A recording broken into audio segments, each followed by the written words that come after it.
So if you've seen some of my other videos, you'll know that I really love my Kindle Paperwhite.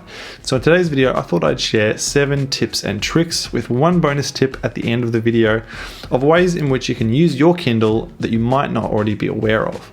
Now don't worry, if you don't have the latest Kindle, you can always use these tips and tricks on older versions of the Kindle as well. So let's get straight into it. So the first tip is displaying your currently reading book cover on your lock screen.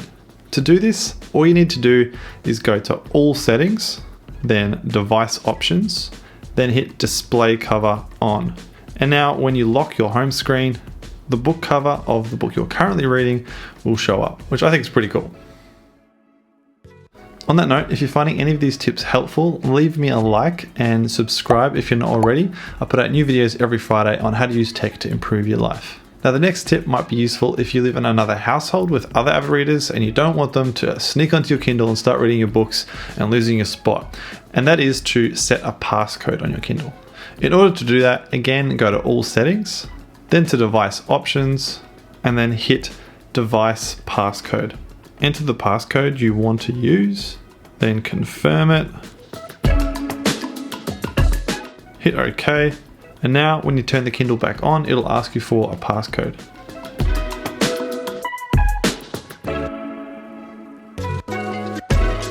If you don't want to use the passcode anymore, just go back to Device Options, Device Passcode, and then hit Turn Off Passcode.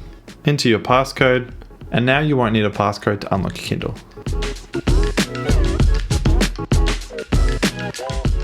So tip number 3 is to turn on page refresh to stop ghosting. Now if you're not sure what ghosting is, you might have noticed on your Kindle screen from time to time, when you change to a new screen or turn a page, there'll be a kind of imprint left on your screen of the previous page. Now it's not a huge deal and I've never really been too bothered by it, but if it does bother you, you can actually turn on page refresh every time you change a page, which will clear any ghosting that would have been there. Now in order to do this, just go back to All Settings, go to Reading Options, and then turn on Page Refresh. Now the main thing to note with this setting is that it will decrease your battery life a little bit, and it might also introduce a little bit more lag onto your Kindle. But if ghosting does bug you, then this is the way to get rid of it. So tip number 4 is one that I kind of only learned recently, which is you can take screenshots on your Kindle. You can do this on any screen on your Kindle device, and in order to do it, all you need to do is just hit the top right and bottom left corners of your Kindle screen. You'll see the screen flash, and this tells you that a screenshot has been taken. Now in order to view your screenshots, just plug your Kindle into your computer, select the Kindle storage device that appears, and all your screenshots will be stored there. Now tip number 5 might be my favorite thing about the Kindle and one of the reasons why I really enjoy using it on a regular basis, and that is the ability to link your notes and highlights with your Goodreads account, which means that you can always access your highlights and notes for each individual book that you've read on a web browser via your Goodreads account, which is really handy. To do this, you need to link your Goodreads account with your Kindle, which you can do under All Settings, Your Account, and then hit Social Networks. In here, you can sync up your Goodreads account. Once that's done, log on to your computer or download the Goodreads app. Then under My Books, you can go to your Kindle Notes and Highlights, where you can view all the notes and highlights you've made from each book you've read on your Kindle. I personally find this a really great way of going back over past books that I've read in order to remember things that I really took away from the book or things that I really liked about it. And it's just super convenient having it all in one place on your Goodreads account. Now, if you're an avid reader and you also like to be organized, then this next tip will be very useful, which is number 6, creating collections.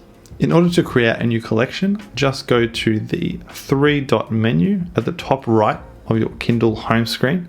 From here at the bottom, hit Create New Collection. From here you can give your collection whatever name you like. So you might want to categorize your books into fiction, non-fiction, fantasy, finance, productivity, whatever you like. So just give your collection a name, then hit OK. Then just go through your books and select the ones you want to add to this collection. Once you've selected them all, hit Done, and the collection has been created. In order to view your new collection, just go to your library and it'll be right there for you. Now tip number 7 is quite handy if you're using a book with lots of unfamiliar terms, which is the Xray feature. In order to access this, just go to your three-dot menu in the top right of your screen when you're viewing a book, and you'll see the X-ray option.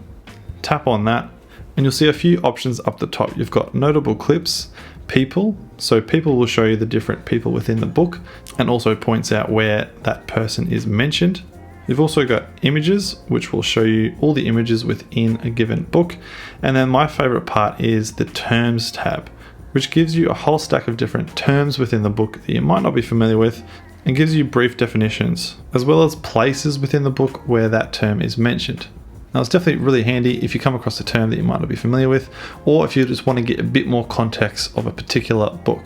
Now, tip number 8, which is the bonus tip, is that you can extend your Kindle battery life significantly by putting it into airplane mode.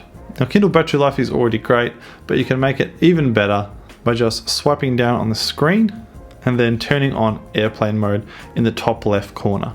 Doing this will stop your Kindle from connecting to any Wi-Fi networks or Bluetooth devices. And really, if you think about it, you only need to be connected to Wi-Fi to download a book. Once you've downloaded it, you don't really need to be accessing the internet. So if you're keen to save your battery life and you don't want to charge as often, leave it on airplane mode unless you're going to download a new book.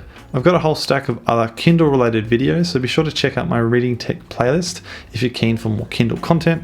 Don't forget to subscribe to my newsletter, there's a link in the description. And other than that, I hope you have an amazing day, and I'll see you very soon in the next video.